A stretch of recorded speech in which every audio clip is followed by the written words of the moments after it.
கடந்த நாடாளுமன்ற தேர்தலின் போது சென்னை புரசவாக்கம் தானா தெருவில் நடைபெற்ற தேர்தல் பிரச்சார கூட்டத்தில் கழகத்தினுடைய பொதுச் செயலாளர் முன்னாள் முதலமைச்சர் அண்ணன் எடப்பாடியார் அவர்கள் பேசிய பேச்சு தொடர்பாக நாடாளுமன்ற உறுப்பினர் மத்திய சென்னை திராவிட முன்னேற்ற கழகத்தினுடைய வேட்பாளர் தயாநிதி மாறன் அவர்கள் ஒரு அவதூறு வழக்கு ஒன்றை தாக்கல் செய்திருந்தார்.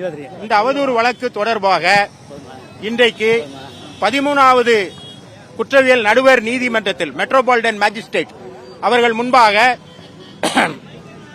அண்ணன் எடப்பாடியார் அவர்கள் ஆஜரானார்.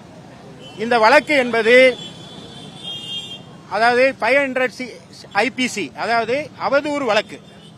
கடந்த நாடாளுமன்ற தேர்தலின் போது பேசிய பேச்சின் தொடர்பாக அவர் தொடர்ந்த தயாநிதி மாறன் தொடர்ந்த வழக்கு தொடர்பாக இன்றைக்கு நடைபெற்ற இந்த வழக்கில் ஆஜராகி இந்த வழக்கை வருகிற 27/6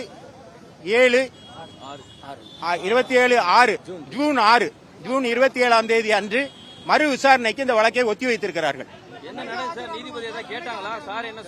அதாவது இந்த வழக்கு ஒருவர் தன்னை அவதூறாக பேசிவிட்டார் என்பது தொடர்பாக 200 CRPC தொடரப்படுகிற வழக்கு. இது யார் வேணாலும் தொடரலாம். அவரை தவறாக பேசிவிட்டார், அவதூறாக பேசிவிட்டார் என்பதாக தொடரப்பட்ட வழக்கு. இந்த வழக்கில் உங்களுக்கு அழைப்பானை அனுப்பியதும் நீதிமன்றத்தில் ஆஜராகிறது முறைதான். அந்த வகையில் அண்ணன் எடப்பாடியார் இந்த வழக்கில் ஆஜராகியிருக்காரு.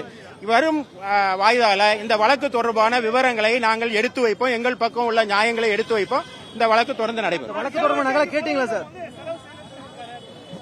அதாவது அது வழக்கு தொடர்பான பொறுமைகள்ங்கிறனால அதுக்குள்ள போக விரும்பல.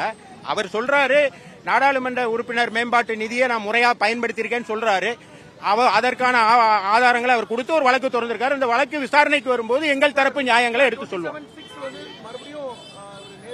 அப்படி ஆஜராக வேண்டிய அவசியம் பொதுவாக கிடையாது. முதல் அப்பியரன்ஸ் வர்றது தேவைப்பட்டா ஆஜராகும். அது சட்டத்தின்படி என்னதோ அதை நாங்க செய்வோம். செய்திகளை உடனுக்குடனும் துல்லியமாகவும் தெரிந்து கொள்ள சப்ஸ்கிரைப் பண்ணுங்க.